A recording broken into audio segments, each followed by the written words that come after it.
In a small town in Russia, there once lived a man named Martin, who earned his living mending shoes. He lived and worked in a basement room. Through his window, all he could see of the people passing by were their legs. But he still recognized most of them, as there was scarcely a pair of shoes or boots in town that he had not mended at one time or another. Martin worked all day until it became too dark for him to see his work. Then he would make a pot of tea, light the lamp, and take down his Bible from the shelf. He read many pages, and the more he read, the happier he felt. One winter evening he went on reading till it was very late, and reached the story of a rich man who invited Jesus into his home. Martin thought hard. If Jesus came to visit me, what would I say? What would I do? How would I welcome him? Still thinking about this, Martin fell asleep. "Martin!" called a voice suddenly. Martin woke up, but no one was there. Then he heard the voice again. It said, "Make sure you wash the street tomorrow, because I shall be there. I shall be coming." Martin sat up and rubbed his eyes. Had he really heard those words, or was it just a dream? He looked carefully round the room, but saw nobody. He turned out the lamp and soon went back to sleep. The next morning, Martin got up very early, before dawn. He lit the stove and put the kettle of water on it. As he ate his breakfast, he looked out of the window, wondering whether it had been a dream last night, or whether he really would see some unfamiliar shoes belonging to a very special stranger. Still pondering, he set to work. Just as he was cutting a piece of leather, Martin heard footsteps outside. He looked up, but saw only poor old Stefan, the street sweeper. Stefan was stamping his feet and blowing into his freezing hands in an effort to get warm. Quickly, Martin opened the window and called. Come in, Stefan, and warm up. The kettle's just boiling. Stefan staggered in. Don't bother to wipe your feet. Sit down by the stove. Stefan sipped the hot tea that Martin gave him, and when he felt warm again, he thanked Martin gratefully before leaving. Don't mention it. Come any time, Replied Martin. Martin drank a cup of tea himself, then made some cabbage juice soup for later. When next he looked out of the window, he saw a young woman standing huddled out in the bad weather with a baby in her arms. She was trying to wrap the baby up to shelter it from the cold wind, but she scarcely had anything to wrap it in except her thin, shabby dress. Martin went up to the door and called her in. He gave her some of his hot soup and brought his old coat to put round her shoulders. It was big enough to protect her and the baby. Afterwards, he played with the baby and made it laugh. Finally, Martin fetched some money from an old trunk and gave it to the mother to buy milk. The poor woman bowed and thanked Martin most gratefully before she left, feeling much better.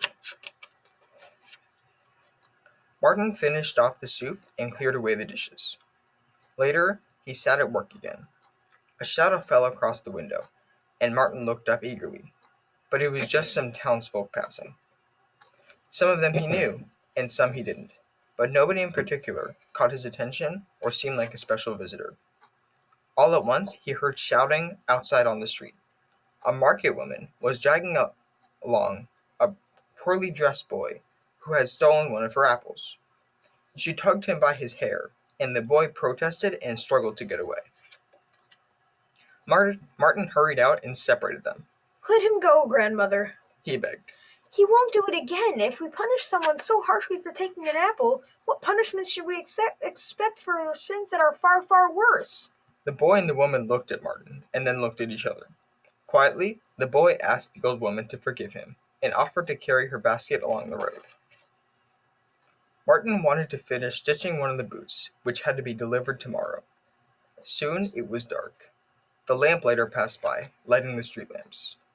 Martin finished the boot. Then he put his tools away and swept the scraps of leather from the floor. He took down the lamp from the nail on the wall and placed it on the table so he could read once again the passage from the Bible, which had been so much on his mind since last night. Suddenly, he had the feeling that somebody was moving behind him. He looked round, and this time it really seemed like there were some people in the room, but Martin could not make out who they were.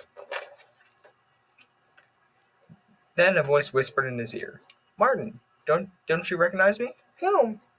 "Me!" And out of the shadows stepped Stefan, smiling.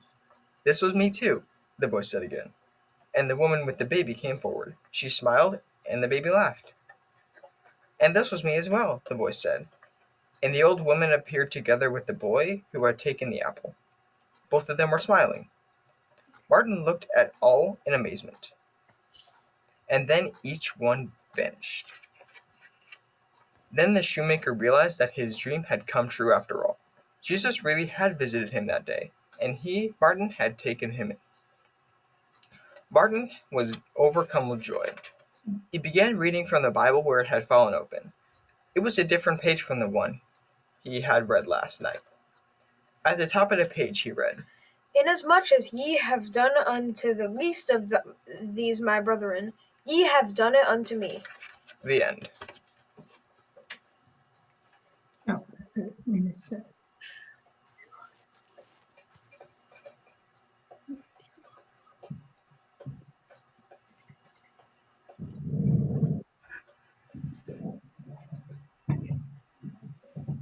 I really liked the video. I really liked the story.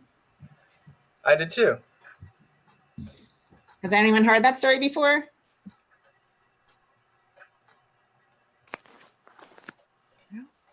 It was a very good story, right? What was it about? Does anybody tell me basically what it was about?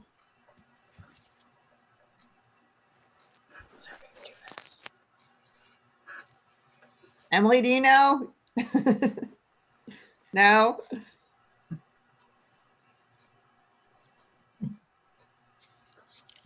It's about sharing and right. And Shoemaker Martin was looking for Jesus and he was right in front of him pretty much, right? You look for all the good acts you do in your daily lives. You have to realize that everyone that you meet, you're doing good all around. It's a really good story. You guys did a great job reading. Thank you. Of course. Do you have anything to add about the story? It was just fun to read. Yeah. Is it one of your favorites? I did enjoy it. It's not one of my favorites, but it is a good book in my opinion. Yeah. Yeah. Very good. All right, great. Thank you for reading. Of course. Thank you, everyone. Thank Thanks you. for joining us this week, and join us again next week. We have another story for the third week of Advent, okay? All right, everyone have a good night. Thank you. Bye. Thank you. Thank you. For reading, Bye-bye. Kelly boys. Bye.